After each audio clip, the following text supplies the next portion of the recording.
The plane dropped. Not the gentle dip of turbulence that makes your stomach flutter. Not the controlled descent before landing. This was a sickening, violent plunge that sent Isla Morin's body slamming against her seatbelt so hard she couldn't breathe. Her laptop flew past her face.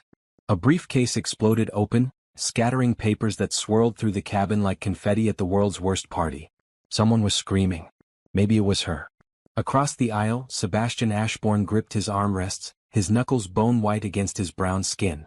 For once, his perfectly composed face showed something real, pure, raw fear. The engines shrieked. The nose of the private jet pitched forward at an angle that defied everything Isla knew about physics and survival. Through the window she saw nothing but green.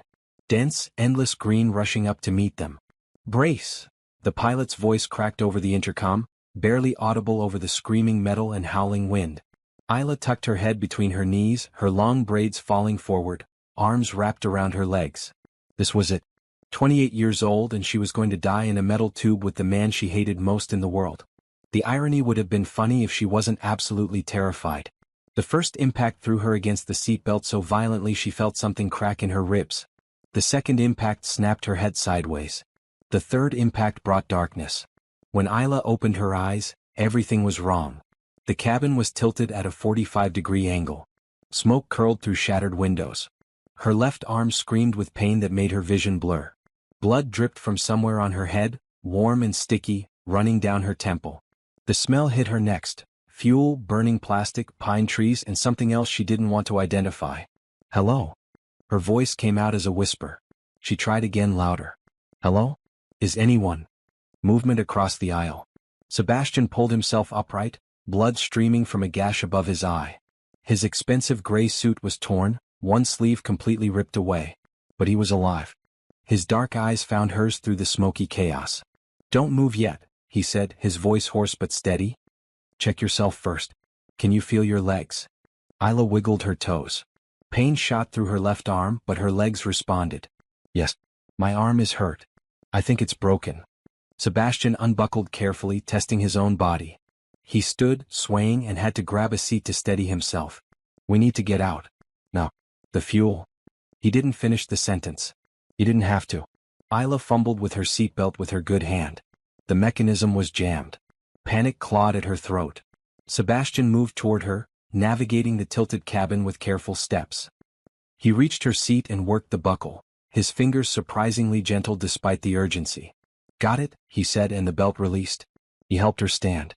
Her left arm hung useless, pain pulsing with every heartbeat. Sebastian wrapped his good arm around her waist, supporting her weight as they moved toward the emergency exit. The door had been torn partially off during the crash, leaving a gap just wide enough to squeeze through. "The pilot," Isla said suddenly, looking toward the cockpit. "And Jamie. Where's Jamie?" Jamie Chin had been the only other passenger, Sebastian's personal assistant who'd been traveling with them to the Seattle conference. Sebastian's jaw tightened. He'd already looked. Isla could see it in his face. "We need to go," he said quietly. "Right now." They climbed through the gap in the fuselage. Isla bit back a scream as she jarred her broken arm. Then they were out, stumbling down the crumpled wing, sliding onto moss-covered ground. Sebastian pulled her away from the wreckage, moving as fast as her injuries allowed. 30 feet. 50 feet. He didn't stop until they were behind a massive fallen log. They collapsed against it, both breathing hard. Isla looked back at the plane, really seeing it for the first time. The nose was completely crushed, buried in earth and trees. The tail section had broken off entirely and was nowhere in sight. One wing pointed skyward at an unnatural angle. The whole thing looked like a child's toy that had been stepped on. "We're alive," Isla whispered, not quite believing it. Sebastian nodded slowly, his hand pressed against his ribs. "We're alive." They sat in silence for a moment, the reality settling over them like a heavy blanket. Around them, the forest was dense and green and utterly silent except for the crackle of small fires still burning in the wreckage. No roads. No buildings. No people. Just trees stretching endlessly in every direction. "How far off course were we?" Isla asked. "I don't know. The storm pushed us pretty far before." Sebastian trailed off. "I wasn't watching the instruments. I was working." Of course he was. Sebastian Ashbourne was always working. Cold, distant, brilliant Sebastian who'd built his tech company from nothing and treated his employees like cogs in a machine. Isla had worked as a designer in his company for 2 years, and in that time she'd seen him smile maybe 3 times. He'd criticized her work, pushed her deadlines, and barely acknowledged her existence outside of project reviews. And now they were the only 2 people left alive from that plane. "My phone," Isla said suddenly, reaching for her pocket. It was shattered, the screen a spiderweb of cracks. She pressed the power button anyway. Nothing. Sebastian pulled out his own phone. Same result. "The ELT should have activated," Sebastian said, more to himself than to her. "The emergency locator transmitter. Search and rescue will pick up the signal." "How long does that take?" "Hours. Maybe a day if we're in a remote area." Isla looked around at the towering trees, the dense undergrowth, the complete absence of any signs of civilization. "I think we're in a remote area. Before you scroll past this moment, can you honestly say you'd know how to survive if everything you relied on was suddenly ripped away?" If this story makes you think about resilience, about second chances, about finding connection in the most unexpected places, please subscribe and comment below. What would you do if you crashed in the wilderness with someone you couldn't stand? I'd love to hear your thoughts. Sebastian stood carefully, wincing. "We should inventory what we have. Check the plane for supplies before it gets dark." "Is that safe?" "The fuel. The immediate danger has passed. But we need water, first aid supplies, anything that can help us survive until rescue arrives." Isla let him help her up. Her arm throbbed with every movement, but she pushed through it. They approached the wreckage cautiously. The cockpit was inaccessible, crushed beyond recognition. Isla tried not to think about the pilot, about Jamie. She couldn't think about that right now. She'd fall apart. The passenger cabin was more accessible. Sebastian climbed back inside while Isla kept watch, though she wasn't sure what she was watching for. He emerged 10 minutes later with a small pile of items. A first aid kit, 3 bottles of water, a torn jacket, a lighter, and 2 protein bars. "That's it?" Isla asked. "Most of it's destroyed or inaccessible. The luggage was in the tail section, which was somewhere else entirely. This will have to do." He sat beside her and opened the first aid kit. "Let me look at your arm." Isla extended it slowly. Even that small movement made her gasp. Sebastian examined it carefully, his touch surprisingly gentle. Up close, she noticed things she'd never paid attention to before. The scar on his left eyebrow, the silver starting to thread through his black hair at his temples, the way his hands shook slightly despite his calm demeanor. "Definitely broken," he said. "I'm going to splint it. This will hurt. Everything already hurts." He almost smiled. Almost. He found 2 straight sticks near the log and used strips torn from his already ruined shirt to fashion a crude splint. Isla bit her lip hard enough to taste blood, but she didn't cry out. Sebastian worked efficiently, like he'd done this before. "Where'd you learn first aid?" she asked through gritted teeth. "My father took me camping every summer when I was young. He insisted I learn survival skills." He tied off the final knot. "I haven't used them in 15 years. There was something in his voice, some old pain that Isla recognized even through her own agony. But before she could ask, he was already moving on, cleaning the gash on his own forehead with antiseptic from the kit. The sun was getting lower. Isla could see it slanting through the trees, casting long shadows across the forest floor. The temperature was already dropping. "We need shelter," Sebastian said. "And a fire. Do you know how to do that?" "I remember some of it." Not exactly reassuring, but it was better than nothing. They spent the next hour gathering materials. Sebastian found a spot between 2 large trees with overhead cover from their branches. He built a frame from fallen branches while Isla, one-handed, gathered pine needles and moss for insulation. It wasn't much, just a lean-to structure that would barely fit both of them, but it was something. The fire took longer. Sebastian's hands were shaking worse now, probably from shock setting in, and the lighter's flame was weak. But finally, blessedly, a small fire caught and held. Orange light flickered across their makeshift camp as true darkness fell. They sat on opposite sides of the fire, each wrapped in their own thoughts. The forest around them came alive with sounds, rustling, hooting, distant howls that made Isla's skin crawl. She pulled the torn jacket tighter around her shoulders. "Are there bears here?" she asked. "Probably. That's comforting. Lying won't help us." No, she supposed it wouldn't. That was Sebastian, blunt, practical, impossible to read. Even now, after everything, his face was a mask. She wondered what he was feeling, if he felt anything at all about what happened. About Jamie and the pilot. About being stranded in the middle of nowhere with an employee he barely tolerated. "Get some rest," Sebastian said. "I'll keep the fire going." You need to rest too. I will. In a bit. Isla was too exhausted to argue. She crawled into the lean-to, every muscle screaming in protest. The ground was hard and cold beneath her, and she could feel every root and rock. But exhaustion was a powerful thing. Despite the pain, despite the fear, despite everything, her eyes grew heavy. Her last conscious thought was that tomorrow they'd be rescued. Tomorrow helicopters would come. Tomorrow this nightmare would end. She had no idea how wrong she was. Isla woke to darkness and cold. For a confused moment she didn't know where she was. Then the pain in her arm reminded her and everything came flooding back. The crash. The forest. Sebastian. She sat up carefully in the lean-to. Outside, the fire had burned down to embers, giving off barely enough light to see by. Sebastian sat beside it, feeding small twigs to keep it alive. He looked exhausted, his shoulders slumped, but his eyes were alert, scanning the darkness beyond their little circle of light. What time is it? Isla asked, her voice rough. Around 3, I think. Go back to sleep. Have you slept at all? Someone needs to watch the fire. Isla crawled out of the shelter, ignoring the protest from her body. She sat beside Sebastian, close enough to feel the heat from the flames. The night air was frigid, making her shiver despite the jacket. We can take turns, she said. You need rest too. I'm fine. You're not fine. None of this is fine. The words came out sharper than she intended, but Isla was too tired and scared to care about maintaining professional courtesy. Stop acting like you're some kind of machine. You're hurt. You're exhausted. You're human even if you usually pretend otherwise. Sebastian looked at her, really looked at her for the first time since the crash. Something flickered in his eyes, gone too quickly to identify. You really don't like me, do you? Does it matter right now? No. I suppose it doesn't. He poked at the fire with a stick. For what it's worth, I know I'm not an easy person to work for. It was possibly the closest thing to an apology she'd ever heard from him. Isla didn't know what to say to that, so she said nothing. They sat in silence, listening to the forest sounds. An owl hooted somewhere close by. Something small scurried through the underbrush. Why did you become a designer? Sebastian asked suddenly. The question surprised her. Why do you care? We might be here a while. Might as well know something about the person I'm stranded with. Fair enough. Isla pulled the jacket tighter.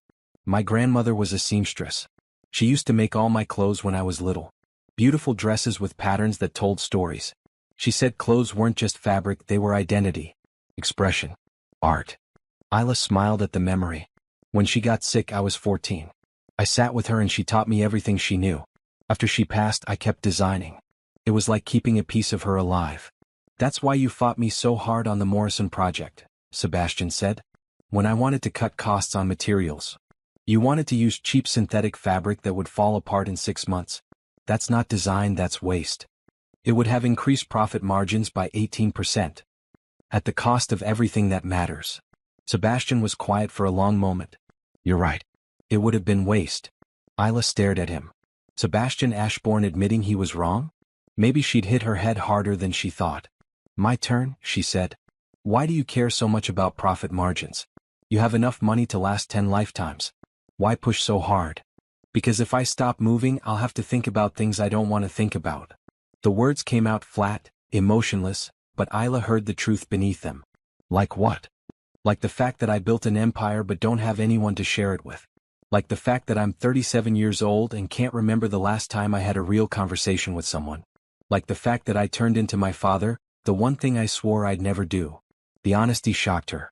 This wasn't the Sebastian she knew, the cold CEO who ran meetings like military operations and never showed weakness. This was someone else, someone raw and real and clearly struggling with his own demons. You can sleep, Isla said softly. I'll watch the fire. You're injured. And you're dead on your feet. Lie down.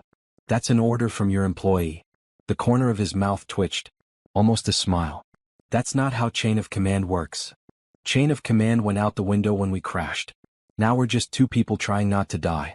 So lie down, Sebastian. He studied her face, then nodded. 2 hours. Then you wake me. Deal. Sebastian stretched out near the fire, using his suit jacket as a pillow. Within minutes, his breathing deepened into sleep. Isla watched him for a moment, this complicated man she'd spent 2 years resenting. In sleep, the harsh lines of his face softened. He looked younger, more vulnerable. Almost peaceful. She fed the fire carefully, keeping it steady but not too large. The hours passed slowly. Cold seeped into her bones despite the flames. Every sound made her jump. The snap of a twig, the rustle of leaves, the distant cry of some night creature. The forest was alive in ways the city never was, and not all of it felt friendly. When gray light finally began filtering through the trees, Isla had never been so grateful to see dawn. Sebastian stirred, sitting up quickly, instantly alert. "You let me sleep too long," he said, checking the sky. "You needed it." He didn't argue. They shared one of the protein bars and a bottle of water, making it last. The water was almost gone. That was going to be a problem soon. "We need to find water," Sebastian said, echoing her thoughts. "And we should stay near the crash site. Search and rescue will look here first. What if they don't come today? Then we survive another night. And another after that if we have to." He stood, testing his balance. "But we need water. There's a stream somewhere nearby. I can hear it." Isla listened. At first she heard nothing but wind and birds. Then, faintly, she caught it, the distant sound of running water. They gathered what few supplies they had and set out. Walking was harder than Isla expected. Her whole body ached from the crash, and her broken arm throbbed with every step. The forest floor was uneven, full of hidden roots and rocks. Several times she stumbled, and each time Sebastian caught her, steadying her with a hand on her good arm. The stream was about half a mile from their camp, a clear ribbon of water running over smooth stones. Isla wanted to drink immediately, but Sebastian stopped her. "We need to boil it first," he said. "Bacteria." They filled the water bottles and headed back to camp. The walk back seemed longer, harder. By the time they reached their lean-to, Isla was shaking with exhaustion. Sebastian heated water over the fire in a small metal cup they'd salvaged from the plane, waited for it to cool, then handed it to her. "Small sips," he instructed. The water tasted like smoke and metal, but Isla didn't care. It was the best thing she'd ever drunk. They took turns boiling and drinking until both bottles were full of treated water. "Now what?" Isla asked. "Now we wait.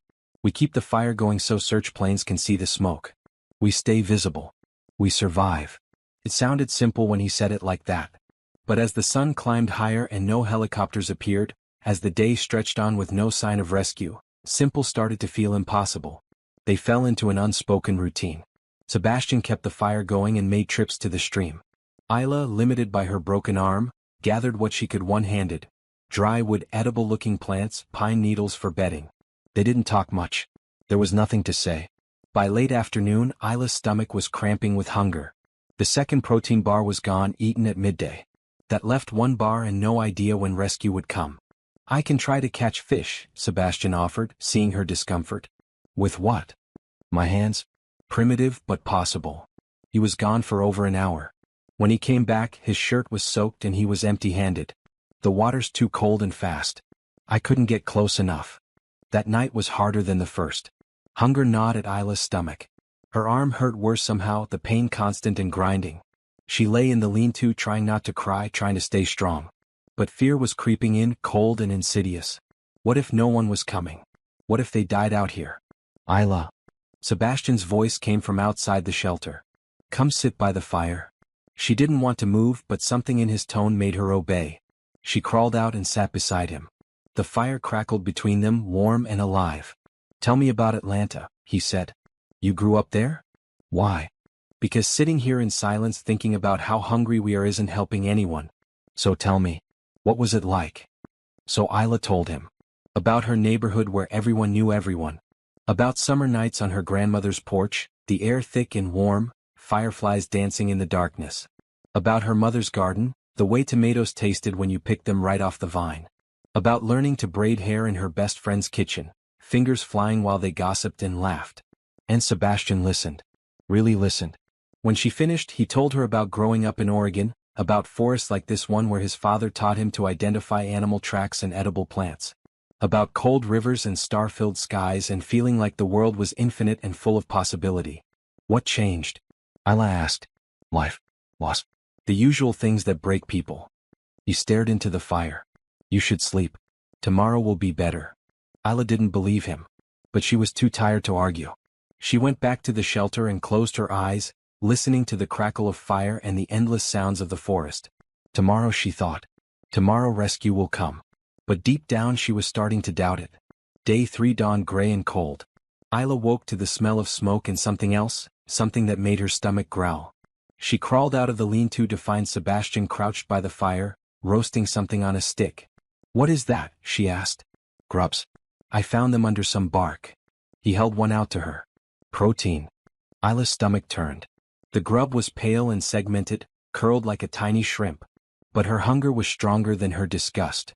She took it, closed her eyes and ate. It tasted earthy and bitter, but she forced it down. "There's more," Sebastian said, pointing to several more roasting by the fire. They ate in silence, 6 grubs each. It wasn't enough to fill them, but it was something. When they finished, Sebastian stood and walked to the edge of their camp, staring out into the forest. "No helicopters yesterday," he said. "No search planes. Maybe they're searching a different area first. Maybe." But he didn't sound convinced. "Or maybe the ELT wasn't working. Maybe they don't know where we are. So what do we do?" Sebastian turned to face her. "We can't stay here indefinitely. We have almost no food, and even with the stream, we're not getting enough calories to sustain us. If rescue doesn't come today, we need to consider moving." "Moving where?" "We don't know where we are. Water flows downhill. Streams lead to rivers. Rivers lead to civilization. If we follow the stream, eventually it'll take us somewhere." The logic made sense, but the thought of leaving their camp, of walking deeper into this endless forest, terrified Isla. What if search and rescue comes while we're gone? That's the risk. But if we stay here and no one comes, we'll starve in a few days. Sebastian's face was grim. "I don't see another option." They spent the morning preparing. Sebastian made a crude crutch from a forked branch to help Isla walk with better balance. They filled both water bottles and tucked them into pockets. The remaining protein bar went into Sebastian's jacket. The first aid kit, lighter, and torn jacket were divided between them. Before they left, Sebastian built up the fire as large as he dared, hoping the smoke might still attract attention. Then they turned toward the sound of running water and started walking. The forest was dense and hostile. Thorny bushes grabbed at their clothes. Fallen logs blocked their path. The ground was uneven, full of hidden holes that could twist an ankle. Isla's arm throbbed with every step, and within an hour she was drenched in sweat despite the cool air. Sebastian set a slow pace, checking on her constantly. When she stumbled, he was there. When she needed to rest, he didn't complain. This patient, attentive version of him was so different from the boss she knew that Isla kept expecting him to snap back into his cold corporate persona. But he didn't. "Tell me about your family," Sebastian said as they walked. "Besides your grandmother." "Why do you want to know?" "Because talking makes the walking easier. And because I've worked with you for 2 years and don't know anything about your life." Isla was quiet for a moment, then began. "My mom's a nurse. Works double shifts at Grady Hospital. My dad left when I was 12. Haven't seen him since. I have a younger brother, Dante. He's in college now, studying engineering." She smiled despite the pain. "He's brilliant. Annoying but brilliant. They must be worried about you. Probably losing their minds." The thought made her chest tight. "My mom, she always worries. Every time I fly, she makes me text when I land. She's probably been calling my phone non-stop." "My business partner, Marcus, will be handling the crisis," Sebastian said. "He's good at that. Efficient." "Do you have family? Parents? Siblings?" Sebastian's jaw tightened. "I had a sister, Grace. She died 10 years ago. Car accident. My parents split up after that. My father lives in Montana now. We don't talk much." "I'm sorry." "Life goes on. That's what everyone says, right? Time heals. You learn to cope." All the meaningless phrases people use when they don't know what else to say. There was bitterness in his voice, old and deep. Isla recognized it. She'd felt the same way when her father left, when people said he'd come back, that everything would be fine. Empty words that didn't change the emptiness inside. Grace was 23, Sebastian continued, his voice soft. She was in her last year of law school. Brilliant, funny, full of life. She was driving home for Christmas when a drunk driver crossed the center line. He was silent for a long moment. "I was supposed to pick her up from the airport. I got caught up in a work meeting. Told her to take a cab. If I'd just left the meeting, if I'd been there? It wasn't your fault. Everyone says that too. Doesn't make it feel less true." Sebastian pushed aside a low-hanging branch. "After she died, I threw myself into work. Built the company into what it is now. Told myself success would mean something, would make sense of it somehow. But it didn't. It just made me cold. Isla understood now, the walls he built, the distance he kept. Grief did that sometimes. It froze you from the inside out, made you afraid to feel anything because feeling meant remembering, and remembering hurt too much. My father leaving broke something in me too, Isla admitted. Made me afraid to trust people. Made me think I wasn't worth staying for. I throw myself into design because creating something beautiful feels like proof that I matter. They walked in silence after that, both lost in their own thoughts. But something had shifted between them. The confessions had cracked their walls just a little, let in some light. By midday they reached a wider part of the stream where water pooled in a calm eddy. Sebastian helped Isla sit on a flat rock, then knelt beside the water, studying it. I'm going to try again, he said. For fish. This time he succeeded. After 20 minutes of patient stillness, he grabbed a small trout with his bare hands and tossed it onto the bank. Isla laughed, actually laughed at the surprised look on his face. You did it. I did it. He looked almost boyish in his pride. They built a small fire and cooked the fish on flat stones. It was tiny, barely a few bites each, but it tasted like heaven. Real protein. Real food. They ate slowly, savoring every morsel. You know, Isla said, licking her fingers, you're not as terrible as I thought you were. High praise. I'm serious. Out here you're different. More human. Out here I don't have to be the CEO. Don't have to maintain the image. Sebastian looked at her. Out here I can just be Sebastian. It's been a long time since I was just Sebastian. I like just Sebastian better than CEO Sebastian. So do I. They rested for another hour, then continued walking. The stream grew wider, faster. The forest around them began to change, the trees taller, the undergrowth thicker. By evening they'd covered maybe 4 miles. Felt like 40. They made camp in a small clearing near the water. Sebastian built another fire while Isla gathered pine boughs for bedding. Her arm was screaming now, the pain constant and fierce. She was pretty sure the splint had loosened during the walk. Let me look, Sebastian said when he noticed her cradling it. He redid the splint carefully, his hands gentle but efficient. This close, Isla could see the exhaustion in his face, the lines around his eyes, the pallor beneath his brown skin. He was running on empty, same as her. Thank you, she said softly. For what? For not giving up. For keeping me going. We're keeping each other going. He tied off the splint. That's how survival works. Nobody does it alone. That night they shared the last protein bar, splitting it down the middle. It was gone in 3 bites, leaving them still hungry. But they had water, they had fire, and they had each other. It was enough. It had to be enough. Isla lay down near the fire, close enough to feel its warmth. She was so tired her bones ached. Sebastian sat nearby, keeping watch like always. Sleep, she told him. I'll wake you in a few hours. You need rest more than I do. Sebastian, we're not doing this again. Sleep. That's an order. This time he smiled, really smiled. It transformed his face, made him look younger and less burdened. You're very bossy for someone who works for me. Worked. Past tense. Pretty sure I'm fired after arguing with the CEO this much. Probably. He lay down on the other side of the fire. But I'll write you a good reference. Isla laughed and it felt good. Normal. Human. For just a moment the forest didn't seem quite so hostile. As she drifted toward sleep, she thought about what he'd said. Nobody survives alone. Maybe that was true. Maybe that's what she'd been missing all along, trying to do everything herself, afraid to depend on anyone after her father left. Maybe trust wasn't weakness. Maybe needing someone wasn't failure. Maybe, just maybe, she and Sebastian could survive this together. Day 5 arrived with rain. Not the gentle spring rain that kisses your face and makes everything smell green. This was cold, relentless rain that soaked through their clothes in minutes and turned the forest floor into slippery mud. Isla woke to water dripping through the pine branches they'd piled overhead, each drop like an icy finger against her skin. We need to move, Sebastian said, already packing their meager supplies. His voice was hoarse, scratchy. He'd been coughing since yesterday. Are you sick? Just a cold. I'm fine. He wasn't fine. Isla could see it in the way he moved, slower than before, in the flush across his cheekbones that had nothing to do with exertion.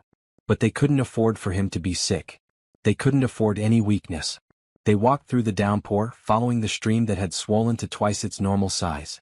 The current rushed fast and angry, carrying branches and debris. Lightning flashed in the distance, followed by thunder that shook the ground. Isla had never felt so small, so vulnerable. Her splint was soaked, loosening again. Her arm throbbed in time with her heartbeat. Every step was agony, but she kept moving because stopping meant giving up, and she refused to give up. Not when Sebastian was pushing himself despite being obviously ill. Not when they'd come this far. By midday, Sebastian's cough was worse. He tried to hide it, turning away, but Isla heard the rattle in his chest. When he stumbled for the third time, she grabbed his good arm. "We're stopping," she said. "We need to keep moving. We need shelter. You're sick and we're both exhausted." Isla scanned the area. There. That overhang. A rocky outcrop created a small cave, barely deep enough to crouch in but dry. They crawled inside, dripping and shivering. Isla tried to start a fire, but everything was too wet. The lighter sparked uselessly against sodden wood. "Let me," Sebastian said, taking it from her. He worked for 15 minutes, patient despite his shaking hands, nursing tiny flames until finally, impossibly, a small fire caught. They huddled around it, so close their shoulders touched, trying to absorb what little heat it gave off. "You should tell me about your company," Isla said, trying to distract him from his coughing. "How you started it. It's not interesting. Everything's interesting when you're sitting in a cave in the rain waiting to die." "We're not going to die. Tell me anyway." Sebastian was quiet for a moment, staring into the flames. When he spoke, his voice was soft, almost distant. "I started it right after Grace died. Couldn't stand being still, couldn't stand the silence. I took the inheritance my grandmother left me and built something, anything, to fill the void. Tech made sense. It was logical, controlled. I could lose myself in code and algorithms and forget that my sister was gone. Did it work? For a while. The company grew fast. I worked 18-hour days, 7 days a week. Hired the best people, pushed them hard, pushed myself harder. We became successful, then very successful. By the time I was 30, I had more money than I knew what to do with." He coughed hard, then continued. "But success didn't fill the void. It just made it bigger, echoing. I'd built an empire but forgotten how to be human." "Is that why you're so cold at work?" "I'm not cold. I'm protected." Sebastian looked at her. "If I don't let people in, they can't leave. Can't die. Can't hurt me. That's not protection. That's a prison." "Maybe. But it's a safe prison." "Safe and lonely." Sebastian didn't argue. They sat in silence, listening to the rain drum against the rocks outside their shelter. The fire crackled and popped, sending up tiny sparks that disappeared into darkness. "I pushed people away too," Isla admitted. "After my dad left. Made myself small, tried not to need anyone. Figured if I didn't ask for much, people might stay. Didn't work though.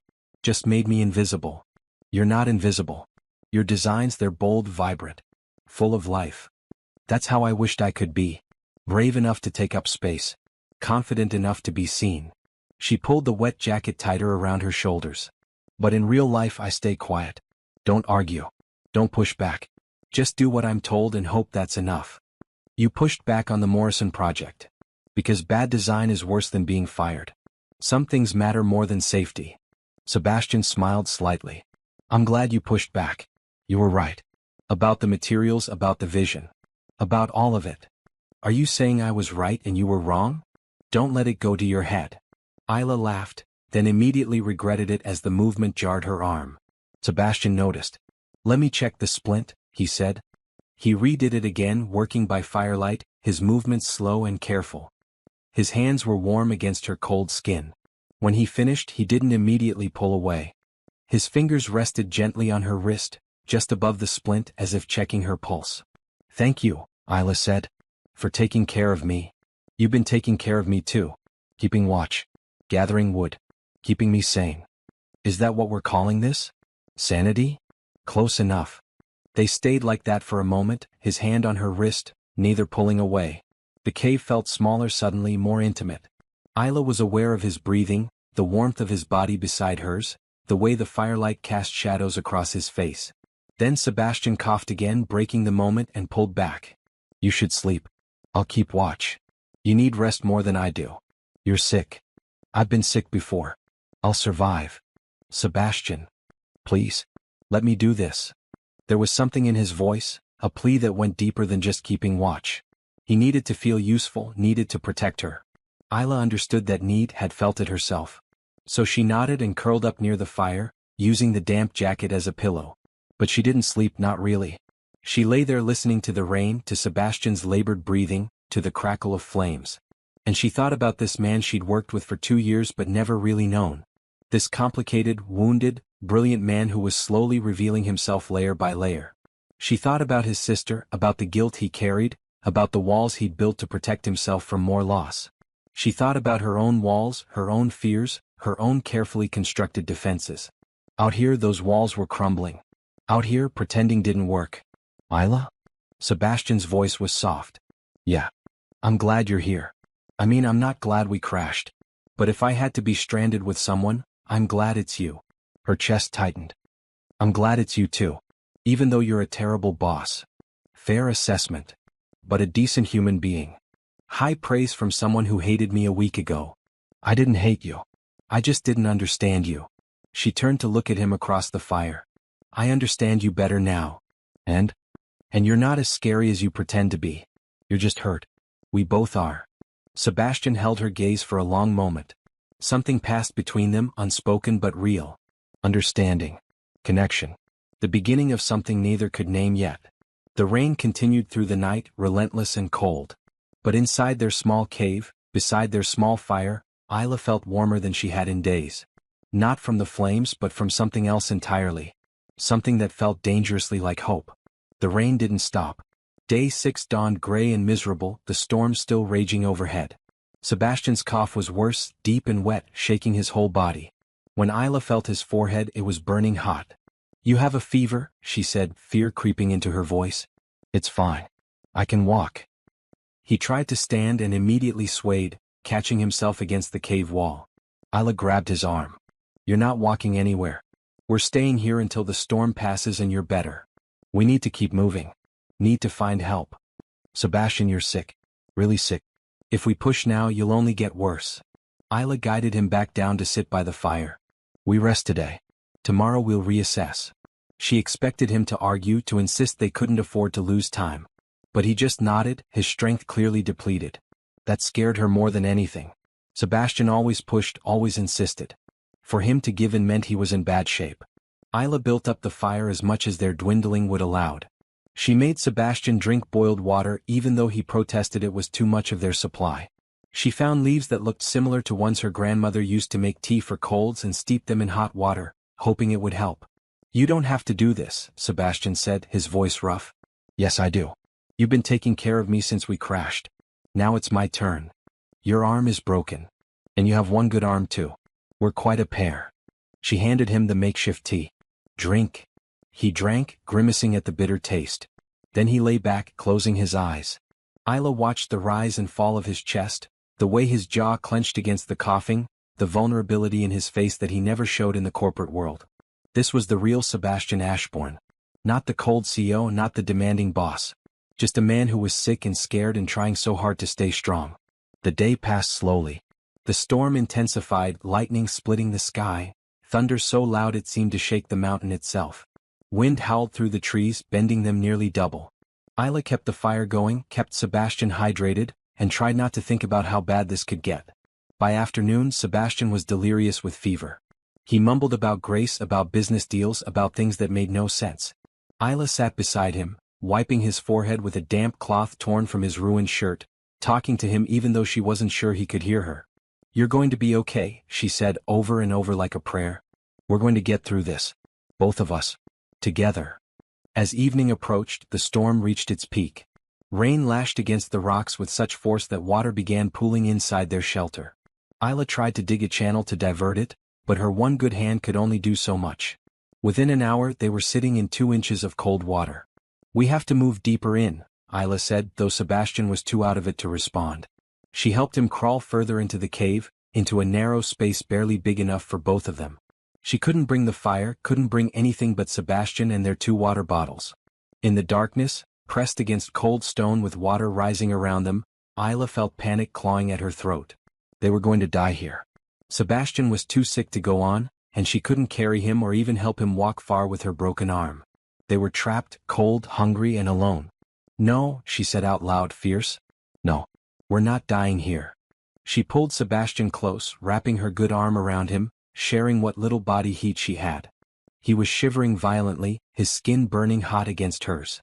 She talked to him, told him stories about her grandmother, about Atlanta, about her dreams for her design company. She didn't know if he heard, but she kept talking anyway. When we get out of here, she said, I'm going to design the most beautiful collection ever. Bold colors, strong lines, clothes that make people feel powerful. And you're going to help me launch it. Not as my boss but as my friend. As someone who believes in me. Sebastian stirred slightly, his eyes fluttering open. Isla? I'm here. Right here. Cold? I know. I'm sorry. She held him tighter. The storm will pass. It has to pass. Might not make it. Yes, you will. You're too stubborn to die in a cave. You're Sebastian Ashbourne, remember? You built an empire from nothing. A little fever isn't going to stop you. Not scared of dying. Scared of leaving you alone. The words hit her hard. In all their time together, through all the walls and distance, he'd never said anything that vulnerable, that honest. You're not leaving me, Isla said firmly. We're in this together. That's what you said, remember? Nobody survives alone. Together, he repeated, then his eyes closed again. Isla held him through the longest night of her life. The storm raged outside, water continued to rise, and Sebastian's fever burned like a furnace. She sang songs her grandmother taught her, old gospel songs about faith and hope and morning coming. She prayed to whatever might be listening. She refused to let go. Somewhere in the darkest hours, Sebastian's fever broke. His skin cooled, his breathing steadied, and he fell into real sleep instead of delirious mumbling. Isla felt tears of relief running down her face. Thank you, she whispered to the darkness, to God, to fate, to whatever force had let him survive. Thank you. When dawn finally came, the storm had passed. Pale sunlight filtered into the cave, revealing the destruction. Their supplies were scattered, the fire long dead, but they were alive. Both of them. Sebastian opened his eyes, clear and focused for the first time in a day. You stayed. Of course I stayed. Where else would I go? You could have left. Saved yourself. I wouldn't have blamed you. I wasn't leaving you. Isla brushed wet hair from his forehead. We're in this together, remember? Sebastian reached up with his good hand and cupped her cheek. The gesture was so gentle, so unexpected, that Isla's breath caught. They stared at each other in the weak morning light, something shifting between them, something deepening. Thank you, he said softly. For not giving up on me. Thank you for not dying on me. He smiled, weak but genuine. Deal. They crawled out of the cave into a washed-clean world. The forest sparkled with raindrops, the stream ran clear and fast, and the air smelled fresh and new. It felt like a rebirth. They were exhausted, hungry, still hurt. But they were alive. And somehow, impossibly, they were more than just survivor and survivor. They were becoming something else. Something that felt a lot like friends. Or maybe something even more. Day 7 brought sunshine and decisions. Isla woke to find Sebastian already up, attempting to rebuild their fire. He moved slowly, still weak from his illness, but his eyes were clear and determined. She crawled out of the cave, every muscle protesting. How are you feeling? She asked. Like I got hit by a truck. But alive. He glanced at her. Thanks to you. We took care of each other. That's what this is now. They managed to get a small fire going and boiled water. There was no food left, not even grubs. Isla's stomach had stopped growling days ago, replaced by a hollow ache that never went away. She knew they couldn't sustain this much longer. We need to move today, Sebastian said, reading her thoughts. Follow the stream. Find help. Are you strong enough? I have to be. We're out of options. He was right. They gathered what little they had left. 2 water bottles, the lighter, the first aid kit with its remaining bandages and antiseptic. The torn jacket. Nothing else. 7 days ago, Isla would have laughed if someone told her she'd survive on so little. Now it felt like plenty. They started walking, slower than before but steady. The storm had changed the landscape. Fallen trees blocked their path, forcing detours. The stream had carved new channels through the earth. But the sun was warm on their faces and that felt like a gift. Tell me more about your design dreams, Sebastian said as they walked. What would your first collection look like? Isla was surprised he remembered their fever dream conversation. Bold colors. Primary reds and blues. Deep greens. I want pieces that make people feel powerful, beautiful. Not clothes you hide in, but clothes you stand up in. Like armor. Like confidence. She stepped over a log. Everyone deserves to feel confident in their own skin. That's what my grandmother taught me. Clothes are the armor we choose every day. I'd like to see that collection someday. When we get out of here. When not if. The certainty in his voice made her smile. You'll be the first person I show. After I design something that doesn't look like it was made by someone who just survived a plane crash. I don't know. Survival chic might be the next big thing. Ayla laughed, genuinely laughed. A week ago she never would have imagined Sebastian Ashbourne making jokes, much less making her laugh. But he was different out here. Softer. More real. They walked for hours, stopping frequently to rest. Sebastian tired easily, his illness having taken a toll. But he never complained, never suggested stopping for good. He just pushed forward step by step. Around midday they found berry bushes. Actual food. Ayla wanted to cry with relief. They ate slowly, savoring each berry, the sweetness exploding on their tongues. It wasn't enough to fill them, but it was something. Best meal I've ever had, Sebastian said, purple juice staining his lips. Better than that fancy restaurant you took clients to? The one with the Michelin stars. That was work. This is survival. Completely different. They picked as many berries as they could carry in cupped hands, eating as they walked. The sugar gave them energy, made the afternoon easier. By evening they'd covered more ground than any day since the crash. They made camp beside the stream in a spot where someone had clearly camped before. There were stones arranged in a fire circle, flat ground that had been cleared of debris. Signs of human presence. This is a good sign, Sebastian said, building a fire in the existing circle. People have been here. That means we're getting closer to civilization. That night, sitting by the fire, Ayla felt something she hadn't felt since the crash. Hope. Real, genuine hope that they might actually survive this. Can I ask you something? She said. Anything. Why did you really become so cold? I know about Grace, but there's something more, isn't there? Sebastian stared into the flames for a long time. The night she died I was in a meeting. A client meeting that could have been rescheduled. But I was obsessed with closing the deal, with proving myself. My phone rang 3 times. I ignored it because I didn't want to seem unprofessional. His voice cracked. The 4th time I answered. It was the hospital. Grace was already gone. Ayla reached across the fire and took his hand. That wasn't your fault. I know that here. He tapped his head. But not here. He pressed his other hand to his chest. I decided that day that work would always come first. That caring about people was a liability. If I didn't care, I couldn't be hurt again. But you do care. I've seen it this week. You care deeply. Only with you. Only because I have to. He looked at her. You broke through my walls, Ayla. I didn't want you to. I fought it. But you did it anyway. Maybe your walls needed breaking. Maybe they did. He squeezed her hand. Tell me something. When we get back, will you let me help you start your design company? Not as your boss, but as your partner. Someone who believes in you and your vision. You'd do that. I'd be honored. What you described today, that confidence armor, people need that. The world needs that. And I want to be part of making it happen. Ayla felt tears welling up. After years of people dismissing her dreams, of being told to be practical, to play it safe, here was someone who believed in her. Someone who saw her vision and wanted to help make it real. Yes, she said. I'd like that. They sat in comfortable silence after that, hands still clasped across the fire. The forest felt less hostile now, more like a place they were passing through than a prison. The stars came out, brilliant and countless, painting the sky with light. I used to love stargazing, Sebastian said. My father and I would camp and he'd teach me constellations. After Grace died, I couldn't look at stars anymore. They reminded me of her. What about now? He looked up at the sky and Ayla saw his face soften. Now they remind me that beauty still exists. That there's still wonder in the world even after loss. Grace would want that for you. She'd want you to see beauty again. I think she would. And I think she'd like you. He smiled at Ayla. She always said I needed someone who wasn't afraid to challenge me. Someone who'd keep me honest. I can definitely do that. I'm counting on it. As they settled down to sleep, Ayla realized something had changed between them. They weren't just 2 people surviving together anymore. They were 2 people who'd seen each other's deepest wounds and hadn't looked away.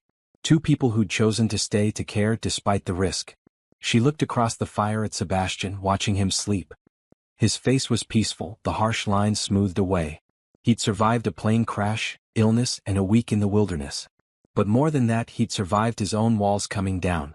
And so had she. Tomorrow they'd keep walking. They'd find help. They'd return to the world. But something between them had shifted permanently.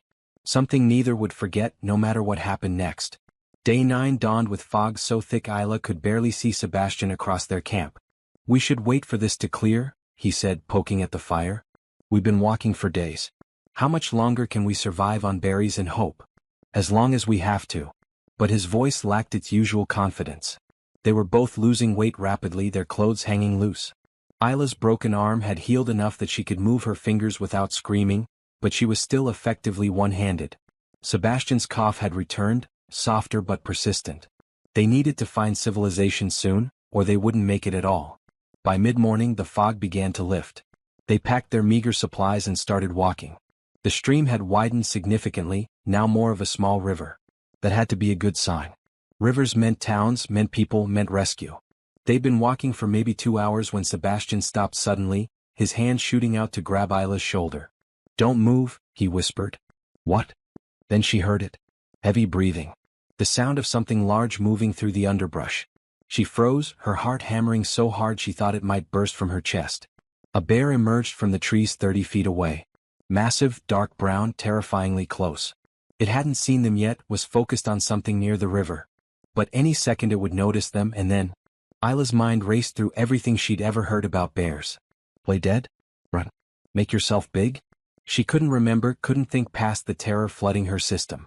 Sebastian slowly moved in front of her, putting his body between her and the bear. The gesture was instinctive, protective. Stupid. If the bear charged, he'd be killed first.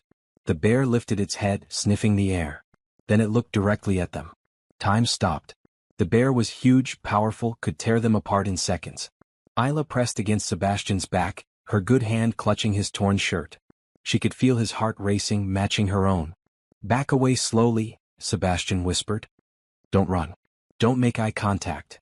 They took one step backward. Then another. The bear watched them but didn't move. 3 more steps. 4. The bear snorted, pawed at the ground. "It's going to charge," Isla breathed. "Keep moving. Slow." But the bear turned away, returning its attention to whatever it had been doing by the river. They kept backing up, step by agonizing step, until they were far enough to turn and walk quickly away. Even then, Isla kept looking over her shoulder, expecting to see the bear charging after them. They didn't stop until they'd put at least a mile between themselves and that spot. When they finally collapsed against a fallen log, both shaking, Isla realized she was crying. "We're okay," Sebastian said, pulling her close. "We're okay. You stepped in front of me. You could have been killed. So could you. I wasn't going to let that happen. That was stupid. Brave and stupid. Welcome to my entire approach to this situation." He was trying to joke, but his hands were shaking as much as hers. They sat there for a long time, holding each other, the adrenaline slowly fading. Isla realized she was tucked perfectly against Sebastian's side, his arm around her shoulders, her head against his chest. It felt natural, right, like they'd been holding each other for years instead of days. "I was terrified," she admitted. "Me too. More terrified than I've ever been, including the crash. Because this time I had something to lose." He pulled back to look at her. "I had you to lose." The words hung between them, heavy with meaning. Isla looked up at him, at his dark eyes that had been so cold when she first met him but now showed everything he felt. Fear. Relief. Something deeper that neither had named yet. "Sebastian. I know we agreed to see if this was real when we got back. To take it slow, figure out what we feel without the survival pressure. But I need you to know." He cupped her face with his hand, his thumb brushing her cheek. "What I feel isn't because of the situation. It's because of you. The way you never gave up. The way you stayed with me when I was sick. The way you challenge me and believe in me and make me want to be better." "I feel it too," Isla whispered. "I tried not to. Tried to tell myself it was just the circumstances, the intensity. But it's not. It's you. The real you that you've been hiding all this time." They leaned toward each other slowly, giving each other time to pull away. But neither did. When their lips met, it was soft, gentle, perfect. The kiss tasted like hope and promises and new beginnings. When they pulled apart, Sebastian rested his forehead against hers. "We're going to make it out of here. Together. And when we do, I'm taking you to a proper dinner. Somewhere nice.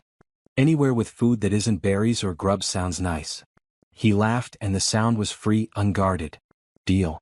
And then we're starting your design company. And I'm going to be a better person, a better boss. Someone Grace would be proud of. She'd be proud of you now. You saved my life. You saved mine first. In the cave during the storm.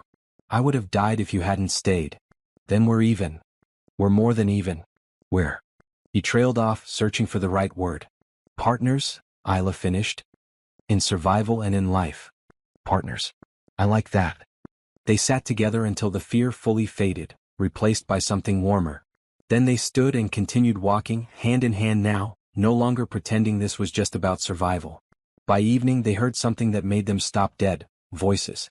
Human voices in the distance. Do you hear that? Isla whispered, afraid to hope. I hear it. Come on. They moved quickly, following the sound. Through the trees they saw something that made Isla's knees go weak with relief. A hiking trail. An actual marked trail with a wooden sign. And walking up that trail were two hikers, a man and a woman with huge backpacks and proper hiking gear. Help! Sebastian called out. Please, we need help. The hikers turned, their faces shocked. They rushed over, taking in Sebastian and Isla's torn clothes, their injuries, their obvious exhaustion. What happened to you? The woman asked. Plane crash, Isla said, and her voice broke. 9 days ago. We're the only survivors. Has this story touched your heart yet? Have you thought about what really matters when everything is stripped away? If you're finding yourself moved by Isla and Sebastian's journey from hate to love, from isolation to connection, please take a moment to subscribe and share your thoughts in the comments. What would you do if you were tested like this? Your support helps me create more stories about hope, resilience, and unexpected love. The next hours passed in a blur. The hikers called emergency services on their satellite phone. A helicopter was dispatched. Park rangers arrived with medical supplies and warm blankets and food that tasted like the finest feast. But through it all, Isla and Sebastian never let go of each other's hands. They'd survived the wilderness, survived their own walls and fears. They'd found something neither expected. Real connection. Real love. And they weren't letting go. Not now. Not ever. The rescue helicopter arrived just before sunset on day 9. Isla had never heard a more beautiful sound than those spinning rotors. She stood beside Sebastian on the hiking trail, wrapped in an emergency blanket the rangers had provided, and watched as the helicopter descended into a clearing 50 yards away. This is real, she said, gripping Sebastian's hand tighter. We're actually going home. We're going home. He pulled her close, pressing a kiss to her forehead. Together. The paramedics rushed over with a stretcher, but both Isla and Sebastian refused it. They'd walked this far. They'd walked the last 50 yards too. The helicopter was loud, cramped, and the most wonderful thing Isla had ever experienced. A paramedic checked their vital signs, wrapped Isla's arm in a proper splint, gave them both 4 fluids for dehydration. But mostly he just shook his head in amazement. 9 days in the wilderness with those injuries, he said. You two are incredibly lucky. And tough. Lucky didn't begin to cover it. But Isla didn't have words for what they were. Survivors. Warriors. Something more than either of those things. The flight to the hospital took 30 minutes. Sebastian held her hand the entire time, neither speaking, just existing in this space between their ordeal and their return to normal life. Out the window, Isla saw the forest stretching endlessly below them. Somewhere down there was the plane wreckage, their lean-to, the cave where they'd survived the storm. It looked different from up here. Smaller. Less hostile. The hospital was chaos. Doctors, nurses, bright lights, so many people talking at once. Isla was whisked into an exam room, separated from Sebastian for the first time since the crash. She panicked slightly, looking around frantically for him. He's right next door, a nurse said kindly. We just need to assess you both separately. You'll see him soon. They x-rayed her arm, confirming it was broken but healing reasonably well considering. They treated her cuts and scrapes, gave her antibiotics and pain medication, hooked her up to more 4 fluids. A doctor asked her questions about the crash, about their survival, taking notes for his report. But all Isla wanted was to see Sebastian, to make sure he was really okay, that this wasn't some fever dream. Finally, after what felt like hours but was probably only one, a nurse led her to a private room. Sebastian was already there, sitting on the edge of a hospital bed wearing a clean gown, his arm in a proper sling, bandages on his forehead. He looked up when she entered, and his whole face transformed with relief. Isla. He stood, meeting her halfway across the room, pulling her into a careful hug. Are you okay? What did they say? Broken arm is healing. Dehydration, malnutrition, minor cuts and scrapes. Nothing that won't heal. She pulled back to look at him. What about you? Cracked ribs, pneumonia from the fever, same dehydration and malnutrition. They want to keep us both overnight for observation. He touched her face gently. But we're going to be fine. Both of us. The door burst open and a woman rushed in, followed closely by a younger man. Isla's mother and brother. Her mother took one look at her and burst into tears, pulling Isla into a hug so tight it hurt her injuries. Isla didn't care. She hugged back just as fiercely, breathing in her mother's familiar scent, feeling her brother's arms wrap around them both. "We thought you were dead," her mother sobbed. "They said the plane crashed and there were no survivors reported and I thought." "I'm here, Mama. I'm okay. I'm here." They held each other and cried, releasing 9 days of fear and worry and grief that hadn't needed to happen.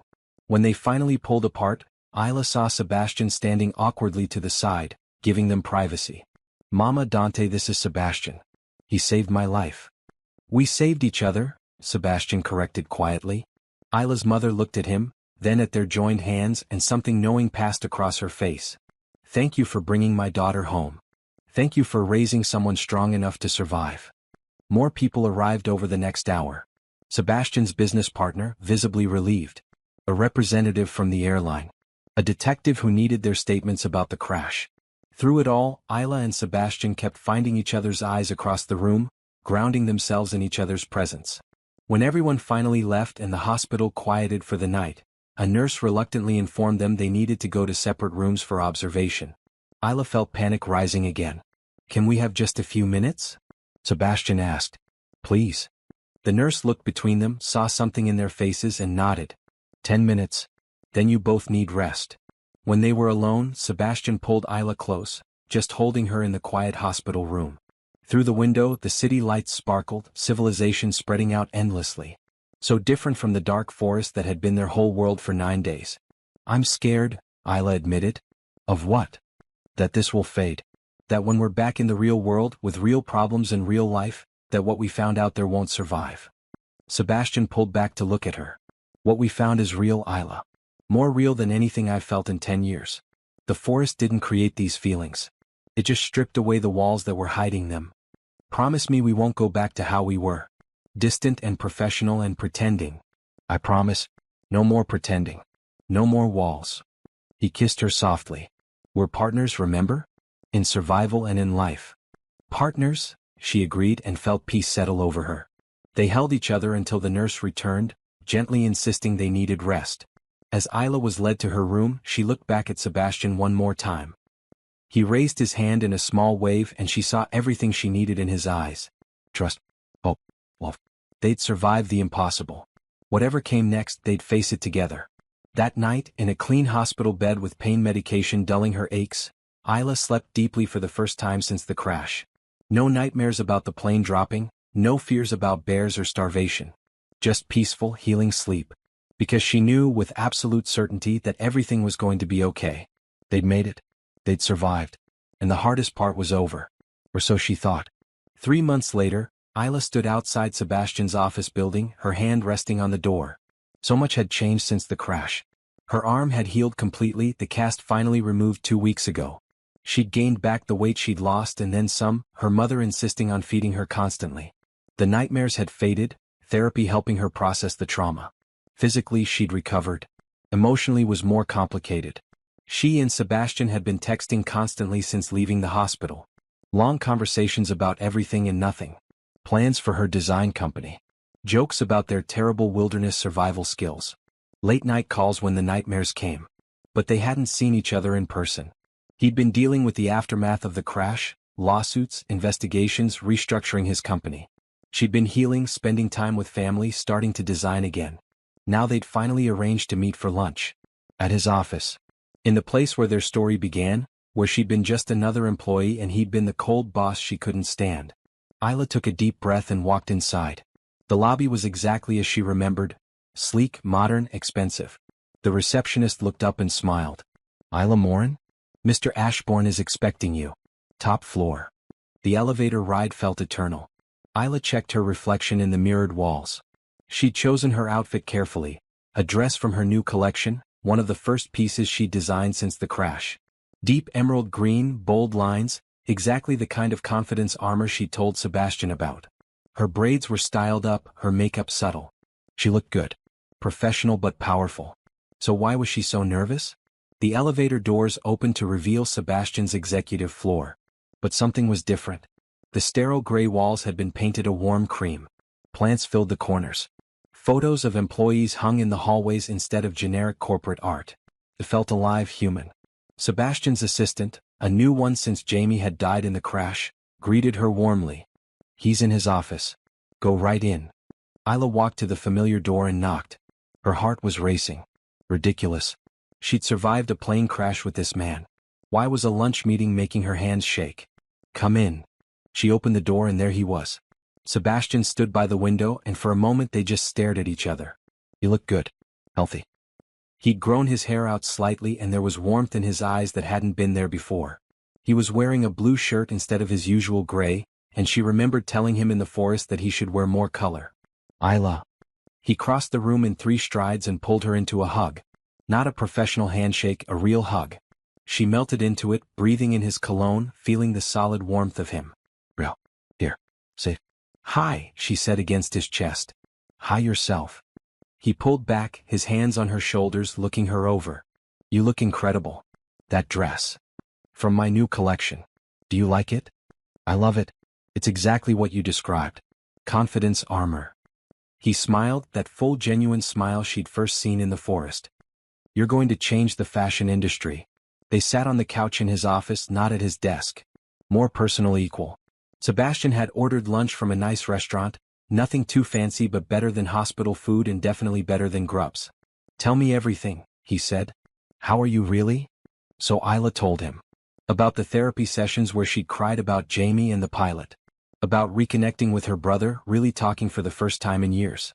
About designing again, how the act of creating something beautiful had helped her heal. About the nightmares that still came sometimes, always about the moment the plane started to fall. Sebastian listened to everything, his attention completely focused on her. This was so different from the boss she'd known before, the one who'd barely looked up from his computer during meetings. This Sebastian was present, engaged, real. "Your turn," she said. "How are you?" He was quiet for a moment. "Dealing with a lot of guilt. About Jamie, about the pilot. About the fact that I survived when they didn't. My therapist says survivor's guilt is normal, but it doesn't make it easier." He looked at her. "The only thing that helps is knowing I didn't survive alone. That you're here too. We survived together. That's important. It's everything." He took her hand. "I've been making changes. To the company, to my life. I hired someone to actually manage operations so I'm not working 18-hour days. I've been reaching out to old friends, rebuilding connections I'd let die. I visited my father in Montana. We talked for the first time in years, really talked." "How did that go?" "Hard. Good." He said Grace would be proud of the man I'm becoming. Sebastian's voice caught. "I think he's right. I think she would be. I know she would be." They ate lunch talking about lighter things. Sebastian told her about the investigation into the crash, about how it had been mechanical failure, nothing anyone could have prevented. Isla told him about her brother's new girlfriend, about her mother's garden that was producing more tomatoes than anyone knew what to do with. But underneath the casual conversation was something deeper. A pull between them, magnetic and undeniable. Every time their hands brushed, reaching for the same dish, Isla felt it. Every time their eyes met and held, she felt it. "I've missed you," Sebastian said suddenly. "These 3 months, even with all the texting and calls, I've missed being in the same room as you." "I've missed you too. It's strange. We only spent 9 days together, but they were the most intense 9 days of my life. Now regular life feels too slow, too separate." "I know exactly what you mean." He set down his fork. "Can I show you something?" "Of course." He led her to his computer and pulled up architectural plans. "This is the new division I'm creating. Supporting emerging designers, giving them funding and resources to launch their own brands. I was hoping the first designer we work with would be you." Isla stared at the plans. Office spaces, design studios, manufacturing connections, everything she'd need to turn her dreams into reality. "Sebastian, this is not charity. I'm not giving you anything. This is business. You'll have contracts, deadlines, deliverables. But I'll also have your back and I'll make sure you have what you need to succeed." He turned to her. "What do you say? Ready to build your confidence armor empire?" "Yes." Isla was crying now, happy tears. "Yes, absolutely yes." "Good. Because I already signed the lease on a studio space for you. Move-in ready next month." I might have been a little presumptuous. "A little?" She laughed through her tears. You're impossible. I prefer ambitious. He pulled her close. We have 3 months to make up for. I've been patient. I've given us both time to heal. But I need you to know that what I said in the forest about wanting to be with you, I meant every word. I meant every word too. They kissed and it was like coming home. Different from the desperate kiss after the bear incident, more certain, more real. When they pulled apart, Sebastian rested his forehead against hers. Have dinner with me tonight. And tomorrow night. And every night after that until you're sick of me. What if I never get sick of you? Then I'll consider myself the luckiest man alive. That night, they had dinner at a small restaurant that Sebastian knew. Nothing fancy, just good food and good company. They talked for hours, laughing together, telling stories. Around them, the restaurant filled and emptied, people coming and going. But Isla barely noticed anyone else. Her whole world was Sebastian across the table, his hand holding hers, his eyes warm and full of everything she felt. I love you, he said as they walked to his car later. I know it's fast. I know we're still figuring things out. But I loved you in that forest and I love you now. I need you to know that. I love you too. The words felt right true. I think I started loving you the night you told me about Grace. When you let me see the real you. Then I started loving you when you stayed with me during the storm. When you refused to let me die. We saved each other. We saved each other, he agreed. And now we get to build a life together. No more walls. No more pretending. No more walls, Isla promised. Just us being real. They stood in the parking lot, holding each other under the street lights, and Isla felt something settle in her chest. Peace, joy, certainty. This was real. This would last. They'd survived a plane crash. They'd survived the wilderness. They'd survived their own fears and walls. Now they got to survive the best thing of all. Real life, real love, real happiness. Together. 6 months after the crash, Isla stood in her new design studio, surrounded by fabric samples and sketches and the physical manifestation of her dreams. The space was perfect. Large windows flooded the room with natural light. Long work tables held her current projects. A wall of inspiration boards showed her vision for the first collection. And in the corner, a photo of her grandmother watching over everything. This is incredible, her mother said, walking through the studio. Baby, you did it. We did it. Isla looked at Sebastian, who was examining a dress form with one of her designs draped over it. I couldn't have done this without help. You would have found a way eventually, Sebastian said, coming over to wrap an arm around her waist. I just helped speed up the timeline. And provided funding, connections, resources, business expertise. Minor details. Isla's mother watched them with a knowing smile. You two are good together. They were. Better than good. The past 6 months had been a revelation. They dated properly, taking it slow, building their relationship on more than just survival. They'd had fights, disagreements, moments of doubt. But they'd worked through all of it, communicating, compromising, choosing each other every day. Sebastian had changed. The cold CEO was gone, replaced by someone warmer, more engaged. He still worked hard, but now he left the office at reasonable hours. He attended company parties and actually talked to people. He laughed more, smiled more, lived more. And Isla had changed too. She'd found her voice. At work, in her designs, in her relationship. She pushed back when she disagreed, spoke up when something mattered. She'd learned that taking up space wasn't selfish, that her dreams deserved to be pursued, that she was worth staying for. They'd both learned that love wasn't a weakness. It was the strongest thing they had. So, Sebastian said, addressing the small crowd gathered in the studio for Isla's launch party. Her mother and brother. His business partner. Some of Sebastian's employees who'd become friends. A few reporters interested in the designer who'd survived a plane crash. I want to say a few words about Isla and her work. Oh no, Isla muttered, but she was smiling. 6 months ago I was the worst boss you could imagine. Cold, demanding, impossible to please. I treated talented people like machines, valued profit over humanity, and had no idea how to connect with anyone. He looked directly at Isla. Then a plane crash forced me to see what really mattered. And this woman, this brilliant, strong, amazing woman, showed me how to be human again. Isla felt tears welling up. Sebastian continued, his voice warm.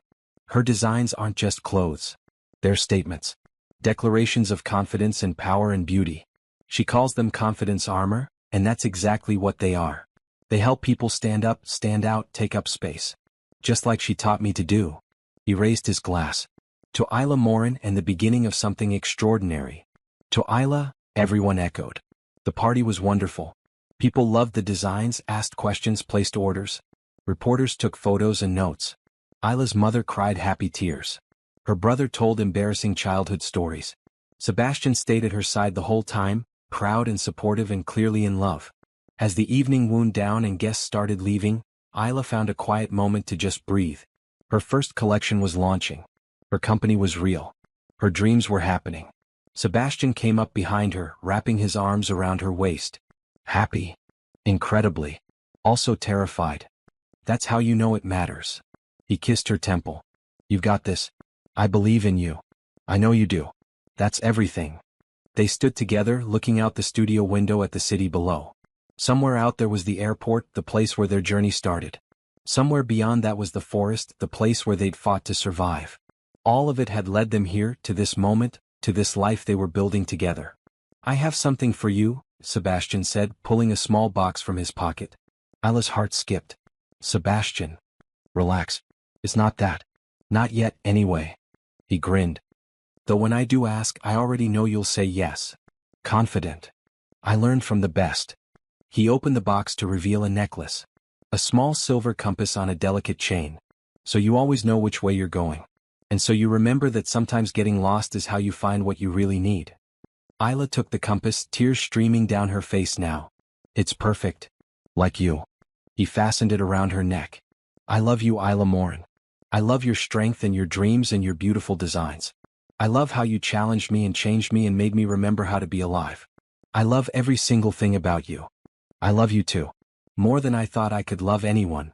She turned in his arms to face him. You showed me it's okay to need someone. That trust isn't weakness and love isn't a liability. You showed me who I could be when I stopped hiding. They kissed, soft and sweet and full of promises. Around them, the studio held the future they were building together. Not just her design company but their life. Their partnership. Their love. So what's next? Sebastian asked. World domination through fashion? Obviously. And maybe some actual food? I'm starving. These launch parties are exhausting. I know a place. Best pasta in the city. Lead the way. They walked out of the studio hand in hand into the cool evening air. The city was alive around them, full of possibility and promise. They'd crashed together, survived together, healed together. Now they got to dream together. 3 months later, Sebastian proposed on the anniversary of their rescue. Down on one knee in the same forest clearing where the helicopter had landed, both of them wearing proper hiking gear this time. Isla said yes before he finished asking. 6 months after that, they married in a small ceremony with close friends and family. Isla wore a dress from her own collection, bright red, bold and beautiful. Sebastian wore blue instead of gray and smiled through the entire ceremony. At the reception, Isla's mother hugged them both. I'm so happy for you two. You found each other in the worst circumstances and made something beautiful. We did, Isla agreed, looking at her husband. We really did. That night, lying in bed in their new shared apartment, Sebastian traced the compass necklace she still wore. Remember when you hated me? I never hated you. I just didn't understand you. And now I understand you're the best thing that ever happened to me. Even if it took a plane crash to figure it out. Same. Though I don't recommend that as a relationship strategy. Ella laughed. No, probably not. She turned to face him. Thank you. For what? For not giving up in that forest. For fighting to survive. For letting me in. Thank you for the same. For staying when I was sick. For seeing past my walls. For teaching me how to love again. He kissed her softly. For being my partner in everything. Always, Isla promised. In survival and in life. In survival and in life, Sebastian agreed. They fell asleep in each other's arms, the compass necklace gleaming in the moonlight. Outside, the city hummed with life. Inside, two people who'd lost everything had found each other and built something beautiful from the ashes. A year later, Isla's design company was thriving. She'd expanded to 3 more designers, all getting the same support and resources she'd received. Her confidence armor was making a difference, helping people find their power. Sebastian's company had transformed too. Better work-life balance for employees. Support for creativity and innovation. A culture of respect and humanity. The profits hadn't suffered. If anything, they'd improved. On the anniversary of the crash, they visited the forest together. Not to the crash site that was too remote, too painful, but to a nearby trail to remember and honor what they'd survived. They planted a tree, a memorial for Jamie and the pilot. They said prayers and shared memories. And then they walked hand in hand through the forest that had almost killed them but had instead given them everything. Do you think Grace would approve? Isla asked, knowing who Sebastian was thinking about. I think she'd love you. And she'd be happy I'm finally living again, not just existing. We both are. Living, loving, creating. It's everything. It's everything, Sebastian agreed. They emerged from the forest as the sun set, painting the sky in shades of orange and pink and gold. Beautiful. Hopeful. No. They'd survived the impossible. They'd found love in the darkest place. They'd built a life that mattered, that made a difference, that was full of joy and purpose. And every day they chose each other. Every day they remembered what they'd learned in that forest.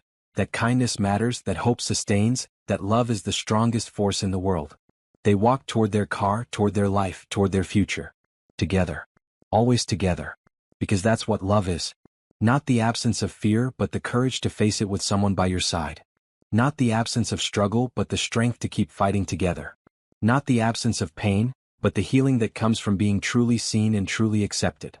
Isla touched her compass necklace and smiled. She knew exactly where she was going.